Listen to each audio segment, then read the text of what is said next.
Series की starting में हम देखते हैं कि एक छत पर कुछ लड़के मिलकर सिंजो नाम के एक लड़के को मारते हैं, लेकिन सिंजो अचानक से पावरफुल हो जाता है और ज़ॉम्बी बन जाता है। और जैसे ही सिंजो उन सभी लड़कों पर अटैक करता है, वो छत से नीचे गिर जाता है। अब उसे इमरजेंसी वार्ड में एडमिट किया जाता है और वहाँ उसे मिलने ली आते हैं, जो कि सिंजो के फादर हैं और उसके स्कूल के साइंस टीचर हैं। सिंजो अपने फादर से मिलते ही बोलता है कि मैं उन सभी को मार डालूंगा, लेकिन वो उसे चुप कराते हैं और बोलते हैं कि मैं उन सब से तुम्हारी इंसल्ट का बदला ज़रूर लूँगा। अब अगले सीन में सभी स्टूडेंट्स स्कूल पहुंचते हैं। वहाँ साइंस लैब में हिंजो नाम की लड़की को कुछ आवाज़ें सुनाई देती हैं। ये आवाज़ें वहाँ रखे एक मेटल बॉक्स से आ रही थी। जब वो उस बॉक्स को खोलती है तो उसमें एक चूहा होता है, जो अचानक ही तेज़ी से उसकी तरफ बढ़ता है और उसे काट लेता है। तभी उनके साइंस टीचर ली वहाँ आ जाते हैं। हिंजो उन्हें बताती है कि इस चूहे ने उसे काट लिया है और वो वहाँ से जाने लगती है कि तभी ली उसे फोर्सफुली जाने से रोकते हैं और उसे रूम में छुपा कर बांध देते हैं। अब ली ने ऐसा क्यों किया, ये हमें आगे पता चलेगा। अब क्लासरूम में एक लेडी टीचर आती है। वो हिंजो के बारे में सभी बच्चों से पूछती है कि वो कहाँ है। तब एक लड़का बताता है कि उसने लास्ट टाइम हिंजो को साइंस लैब में देखा था। तभी मिस्टर ली वहां आ जाते हैं और लेडी टीचर के पूछने पर वो मना करते हैं कि उन्होंने हिंजो को नहीं देखा। अब ली लैब में आकर हिंजो को इंजेक्शन देते हैं और एक वीडियो रिकॉर्ड करते हैं और वीडियो में कहते हैं कि एक लड़की को चूहे ने काट लिया है। मैंने उसे इंजेक्शन तो दे दिया है पर कोई फायदा नहीं, क्योंकि इन्फेक्शन जल्द ही फैल जाएगा।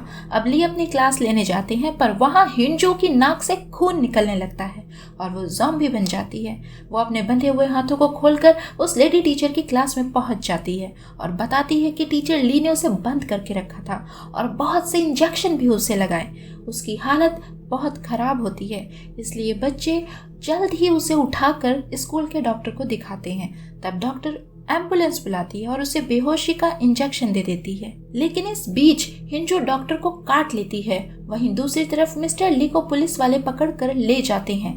अब थोड़ी देर बाद डॉक्टर की नाक से भी खून निकलने लगता है और वो ज़ॉम्बी बन जाती है।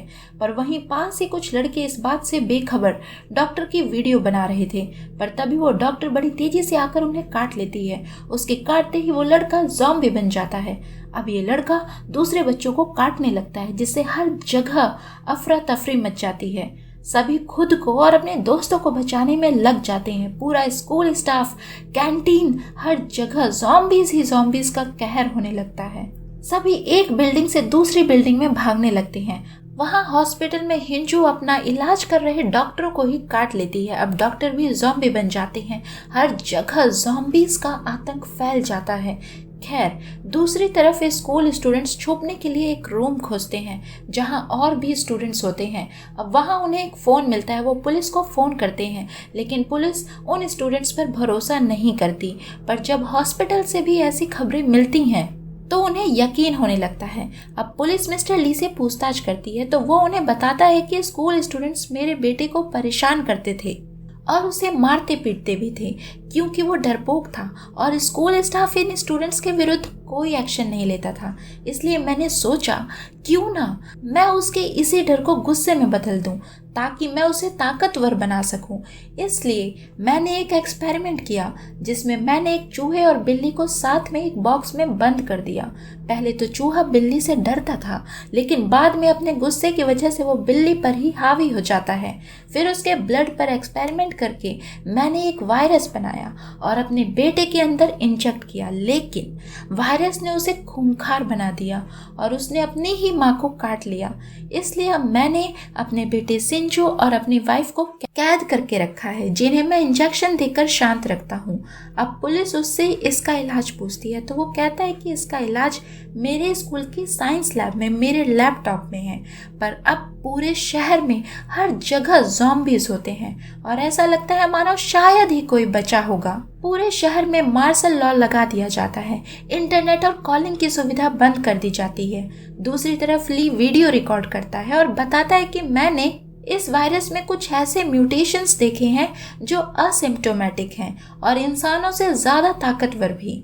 उधर दूसरी तरफ कुछ स्टूडेंट्स इंटरनेट और कॉलिंग कनेक्शन बंद हो जाने की वजह से किसी को भी कांटेक्ट नहीं कर पाते, इसलिए मजबूरन खतरा मोल लेकर यहाँ से छत पर जाने का प्लान बनाते हैं ताकि वो छत से हेलीकॉप्टर्स को हिंट दे सकें और वो उन्हें रेस्क्यू कर सकें। कुछ देर बाद अब एक हेलीकॉप्टर वहाँ लैंड करता है। कुछ सोल्जर्स वहाँ साइंस लैब में रखे मिस्टर ली के लैपटॉप को लेने जाते हैं, जहाँ उनका सामना ज़ॉम्बीज से होता है। सोल्जर्स उन्हें शूट कर देते हैं। अब सोल्जर्स लैपटॉप लेकर हेलीकॉप्टर से चले जाते हैं। पर दोस्तों, क्या आपने नोटिस किया, सोल्जर्स उन बच्चों को अपने साथ लेकर नहीं जाते क्योंकि उन्हें शक था कि ये बच्चे असिम्प्टोमेटिक हो सकते हैं, यानी जिनमें कोई लक्षण ना हो फिर भी वो वायरस से संक्रमित हों।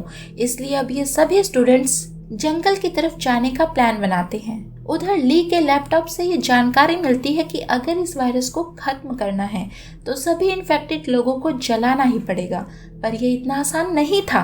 तभी उन्हें खबर मिलती है कि सारे ज़ॉम्बीज शहर को छोड़कर एक ही तरफ भाग रहे हैं, क्योंकि ज़ॉम्बीज के पास अब शिकार करने के लिए कुछ नहीं था। वो सभी बहुत भूखे थे। इसलिए मिलिट्री हेड डिसाइड करते हैं कि वो ह्यूनसोंग सिटी पर बॉम्ब गिराएंगे, पर यह बिल्कुल भी राइट डिसीजन नहीं होता, क्योंकि इससे ज़ॉम्बीज के साथ साथ वो लोग भी मारे जाएंगे जो अब भी अपनी जान बचाने की उम्मीद से वहाँ पर इंतज़ार कर रहे थे। दूसरी तरफ साइंटिस्ट को पता चलता है कि ज़ॉम्बीज तेज़ आवाज़ से अट्रैक्ट होते हैं। फिर मिलिट्री हेड उन्हें अपना प्लान बताते हैं कि सबसे पहले वो ड्रोन की मदद से म्यूजिक प्ले करके सबसे पहले ज़ॉम्बीज को एक तरफ बुलाएंगे, लोगों के शेल्टर्स खाली करा के वहाँ पर ब्लास्ट कर देंगे ताकि सारे ज़ॉम्बीज मर जाएं और आम जनता सेफ रहे। अब ऐसा ही किया जाता है और अब स्कूल स्टूडेंट्स ये देखते हैं कि सोल्जर्स अपने हेलीकॉप्टर से सब जगह अलर्ट कर रहे हैं कि सभी किसी सेफ जगह में छिप जाएं। अब उन्हें अपने जीने की उम्मीद नजर आती है, इसलिए सभी अंडरग्राउंड हो जाते हैं। उधर ढेर सारे ड्रोन्स में म्यूजिक की आवाज़ से सभी ज़ॉम्बीज ड्रोन्स की डायरेक्शन में एक ही तरफ भागते जा रहे थे। अब सोल्जर्स बॉम्ब ब्लास्ट शुरू कर देते हैं, जिससे ज़ॉम्बीज मारे जाते हैं। अब अगली सुबह मिलिट्री ऑफिसर बाकी बचे लोगों को रेस्क्यू करने का ऑर्डर देता है और इसके बाद वो खुद को गोली मार लेता है, क्योंकि वो ह्यूनसोंग सिटी पर अपने बॉम्ब ब्लास्ट करने के डिसीजन से दुखी था। अब सभी स्टूडेंट्स रेस्क्यू कैंप पहुंचते हैं और वो अपने खोए हुए साथियों को याद करते हैं। उधर ली की वाइफ और बेटी को कुछ लोग अपने फायदे के लिए टेस्टिंग करने के लिए ले जाते हैं। अब वो स्टूडेंट्स का ग्रुप रेस्क्यू कैंप में अपना क्वारंटीन पीरियड पूरा करके फिर से अपने स्कूल की तरफ जाता है, जहां उन्हें रात में भी स्कूल की छत पर आग जलती हुई दिखती है। ये देखकर उन्हें लगता है कि शायद अभी भी वहां कोई जिंदा है, और ऐसा ही होता है। वहां उन्हीं की फ्रेंड नामरा होती है। वो उसे अपने साथ चलने के लिए कहते हैं, लेकिन वो कहती है कि वो अब ना तो इंसान है और ना ही मॉन्स्टर, वो एक हाइब्रिड है और मेरे यहाँ पर बहुत से साथी भी हैं। ये कहते ही वो छत से कूद जाती है और यहीं पर सीरीज खत्म हो जाती है। तो दोस्तों, ये थी एक ज़ॉम्बी थ्रिलर सीरीज जो कि नेटफ्लिक्स पर रिलीज हुई है। बात करें अगर सीरीज के टेक्निकल पार्ट की, तो सीरीज टेक्निकली वेल मेड है और चेहरे तो इस सीरीज में लगभग सारे ही नए हैं, लेकिन उनकी एक्टिंग देखकर ऐसा लगता है मानो सभी मजे हुए कलाकार हैं। यह सीरीज हमें अपने साथ अंत तक बांध कर रखती है। इसमें ह्यूमन इमोशन और रिलेशंस को भी काफी अच्छे तरीके से दिखाया गया है और फिल्म का डायरेक्शन लाजवाब है। कई सीन्स देखकर तो हम दांतों तले उंगली चबा लेते हैं। हालांकि कई जगहों पर यह सीरीज बेहद ही वायलेंट हो जाती है।